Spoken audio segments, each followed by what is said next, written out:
Eu inicio a minha sustentação dizendo que o presidente Jair Bolsonaro foi o presidente mais investigado da história do país. Uma investigação que perdurou por anos, que começa com o objetivo de investigar uma live de 4 de agosto de 2021, em que se autoriza a quebra de uma nuvem do seu ajudante de ordens, Coronel Cid, que hoje é delator, que perdura por meses essa investigação da quebra, com vários objetos diferentes. Num primeiro momento, verificava-se a live, numa investigação determinada pelo TSE. No segundo momento, investigava-se o cartão corporativo, os gastos do presidente e da então primeira-dama. Depois investigou-se até uma questão de emendas, para se chegar numa questão de vacinas. Portanto, não havia um objeto específico. E por que eu estou tratando disso, senhor presidente? Porque o inquérito das vacinas é a gênese de todo este caso, onde ocorreu a prisão e depois a colaboração do Coronel Cid. E o que se achou, senhor presidente, depois de tudo isso? Que foram determinadas buscas e apreensões, foi feita a quebra de nuvens, o presidente foi investigado, buscas e apreensões. O que se achou com o presidente? Absolutamente nada. E com todo o respeito e com toda a vênia, ilustre Procurador-Geral da República, eu contesto essa questão do documento achado no do Partido Liberal. Há, inclusive, no meu colega Paulo Bueno, uma ata notarial de que ele enviou para o presidente da República aquele documento. Então, esse documento não foi achado. Com o presidente não se achou absolutamente nada. A partir daí, restava a versão do delator, com uma minuta que estava no seu telefone tratando de uma questão de estado de sítio, e mais absolutamente nada. Então, vem a denúncia. E a denúncia é feita, efetivamente, com duas novidades. Porque, com o estado de sítio, e baseado na palavra exclusiva do delator, seria difícil a propositura de uma ação penal. Então, traz-se uma narrativa que vem, efetivamente, do começo de atos de pronunciamentos do presidente da República, pronunciamentos públicos, e depois o 8 de janeiro. Sobre esse primeiro momento, senhor presidente, eu me permito até fazer uma digressão sobre o mérito antes de tratar das preliminares, mas é importante dizer que, sobre esse primeiro momento, nós temos, efetivamente, uma acusação do Procurador-Geral da República de 2 artigos gravíssimos do Código Penal que tratam do golpe, e de golpe contra as instituições democráticas e contra o governo legitimamente eleito. Mas um minutinho só, estamos tratando de uma execução que se iniciou em dezembro de 21, tratando do crime do governo legitimamente eleito. Qual era o governo legitimamente eleito? O dele. Então, esse crime é impossível, com todo respeito. Falar-se em execução de crime contra o governo legitimamente eleito, que era o dele. O governo legitimamente eleito veio no final do ano de 22, com as eleições. Então, como se falar em tentativa, em início da execução? E mais, como se falar em início de execução por pronunciamentos e lives, quando os 2 tipos penais têm elementares do tipo a violência ou a grave ameaça? Não existia violência nem grave ameaça. Então é impossível falar dessa execução. Como eu disse, é porque não existia nenhum elemento, então começa uma narrativa a respeito de pronunciamentos públicos. Para terminar no 8 de janeiro, que nem a Polícia Federal, que utilizou, como lembrou meu colega, mais de 90 vezes a expressão possivelmente, que não havia certeza, nem a Polícia Federal, que se utilizou dessas possibilidades, afirmou a participação dele no 8 de janeiro. Não há um único elemento, nem da delação. Aí me criticam que eu digo que a delação não vale nada e estou dando... Óbvio, porque nem o delator que o acusou fez qualquer relação dele com o 8 de janeiro. Não há uma única evidência a esse respeito. Portanto, apresentou-se uma denúncia.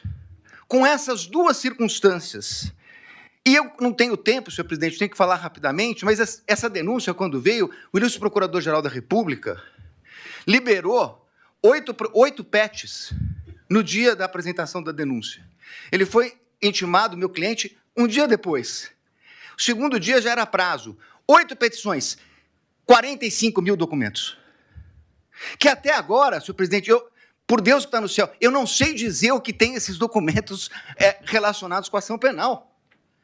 Essas 8 petições, eu não consegui verificar sequer relação, são 45 mil documentos. Na verdade, é um quebra-cabeça que foi, na verdade, exposto à defesa. E aí, na sequência, senhor presidente, eu queria tratar de uma preliminar que já meu colega que me antecedeu na tribuna fala da relevância do caso. Não é só a questão da relevância do caso, é a questão da competência. A minha questão principal é que o Supremo Tribunal Federal, na portaria do ministro Barroso, que encaminhou para as turmas das ações originárias, ele faz um destaque a respeito da questão do presidente da República. Então, o presidente da República, se crime houvesse contra o presidente da República, seria julgado pelo pleno do Supremo Tribunal Federal. Ora, se o Supremo Tribunal Federal entendeu agora, num julgamento que foi concluído recentemente, após a apresentação da denúncia, que a competência se prorroga e que os detentores de foro, ainda que deixem suas respectivas funções, passem a ocupar, saiam da prerrogativa de foro, e o delito será julgado pelo Supremo, prorrogando a competência que detivera aqui no momento que ocupava o cargo. Qual era a competência? Era do pleno, porque ele era presidente da República, e chegou a ser investigado como presidente da República. Muito bem. Mas, com base nisso, senhor presidente, o que nós temos nessa denúncia? A prova da defesa, substancialmente, é uma prova negativa. É uma prova negativa. Não fez, não participou, não aderiu, não autorizou. É uma prova negativa. Então, seria muito importante, e eu reconheço, ministro Alexandre de Moraes, Vossa Excelência despachou comigo no Salão Branco, e é verdade o que Vossa Excelência coloca, que todos os elementos da denúncia, citados na denúncia e no relatório da Polícia Federal, estão nos autos. A conversa de Mauro Cid, citada na denúncia, está realmente nos autos. Nós tivemos acesso quando é escrito por escrito, quando é por áudio, por áudio. O que não está na denúncia é a completude da mídia. Como disse o meu colega que me antecedeu. Então, senhores ministros, a pergunta é o seguinte: se eu não tenho a mídia completa, nesse momento de preliminares, não seria o caso de a defesa poder suscitar, se fosse o caso, a cadeia de custódia da prova? Mas eu não tenho a completude, eu não tenho os telefones, eu não tenho as mídias. Há uma discussão muito grande a respeito desse plano punhal verde e amarelo. Há uma reunião. Seria absolutamente imprescindível verificar as demais mensagens que foram passadas naquele dia. As outras mensagens que foram passadas pelo WhatsApp. Os outros documentos que estão na mídia. É essa a reclamação da defesa. O que nós temos, e temos tudo que a denúncia citou e tudo que o relatório da Polícia Federal citou, mas esse é o recorte da acusação. Com todo respeito, a defesa tem direito a fazer o seu próprio recorte.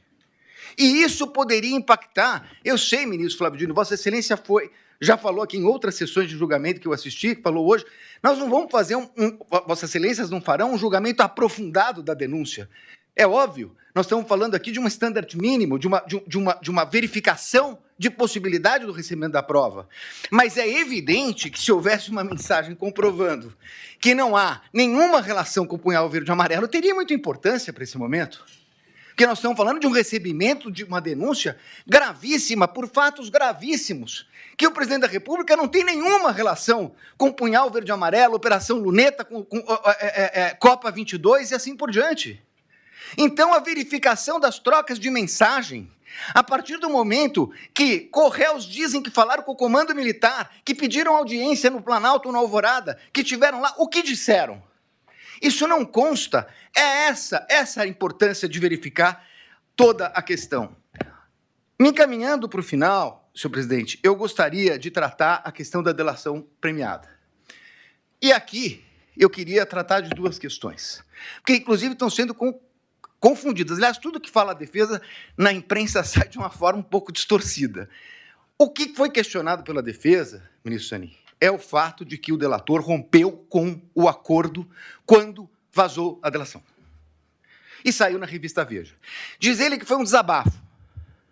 É estranha essa expressão, desabafo, porque no desabafo ele diz que não tinha voluntariedade. Isso não é um desabafo. Na versão dele atual, isso teria sido uma mentira. Mas vai lá. Falou com o primo, com o irmão ou com o cunhado. Senhor presidente, a lei não autoriza o delator, o contrato de colaboração, não autoriza o delator a falar nem com o irmão, nem com o cunhado, nem com a mãe. Não autoriza. Ele, inclusive, estava proibido até de ter contato com o pai, salvo engano mesmo, a partir de um determinado momento, que era investigado. Se ele falou com o cunhado, e se isso foi vazado, essa é uma responsabilidade dele. Dir-se-á, mas essa é uma questão formal. É verdade, uma questão formal. Só que mais adiante vem uma questão de que a Polícia Federal diz que ele mentiu, omitiu e se contradisse. E aí, senhores ministros, essa é a minha maior crítica, a questão da delação. Por quê? O Supremo Tribunal Federal, num voto de grande detalhamento do ministro Dias Toffoli, diz o seguinte: delação é um meio de prova. O delator conta uma história, as autoridades buscarão as provas de corroboração, e só assim ela poderá ser utilizada. O que aconteceu nesse caso? Ele falou, segundo a Polícia Federal, ele mentiu, omitiu e se contradisse, e então há uma audiência para que ele tivesse oportunidade de se corrigir. Mas aí, com todo respeito, há uma inversão. Porque, na verdade, não é o Estado que foi buscar as palavras de corroboração dele. O Estado foi buscar as provas de corroboração do que ele disse. É o contrário. O Estado trouxe indícios e ele se adequa aos indícios trazidos pelo Estado. É completamente o inverso. Com todo respeito, ministro, é o inverso. O delator tem que falar e o Estado tem que trazer as provas para condenar alguém. O que aconteceu aqui é que ele falou, mentiu, e o Estado tinha indícios, e aí ele se adequa ao Estado. E aí, com todo respeito, vem a denúncia do seguinte, inclusive, o colaborador, nessa versão do colaborador, foi corroborada pela Polícia Federal. Não, desculpa, ele não foi corroborado pela Polícia Federal. É o colaborador que corroborou a versão da Polícia Federal. É exatamente o inverso disso. E numa audiência que se traduziu numa coleta de provas. E essa é a insurgência da defesa. Porque, nesse momento, essa coleta só poderia ser feita, com todo respeito, pelo procurador, pela polícia, e não pelo Poder Judiciário. Então, senhores ministros, para terminar, eu quero dizer o seguinte. Eu entendo a gravidade de tudo o que aconteceu no 8 de janeiro. Mas não é possível que se queira imputar a responsabilidade ao presidente da República, o colocando como líder de uma organização criminosa, quando ele não participou dessa questão do 8 de janeiro. Pelo contrário, ele a repudiou. E mais do que isso, ministros, nesse tempo que não é possível discutir a questão aprofundada de provas, é importante dizer, senhor presidente, que enquanto a Polícia Federal fala possivelmente, enquanto a denúncia traz conjecturas, como a impressão de um documento no Palácio que teria tido conhecimento dele, o fato concreto é que o acusado de liderar uma organização criminosa para dar golpes socorreu o ministro da Defesa, nomeado pelo presidente Lula, porque o comando militar não o atendia. Foi o presidente que determinou a transição. Foi o presidente que determinou que eles atendessem o ministro da Defesa que assumiu em 1º de janeiro. Portanto, encerrando, ministro, não é possível que se queira dizer que é compatível com uma tentativa de golpe com o uso do comando militar quando o presidente da República autoriza a transmissão do poderio limitar no começo de dezembro. No começo de dezembro, antes da data do dia 15, antes da data do dia 11. E, portanto, senhores ministros, eu ratifico as nulidades que foram colocadas na minha peça, apreciada por Vossa Excelência, e peço a rejeição da denúncia e agradeço pela atenção. Muito obrigado, senhor presidente.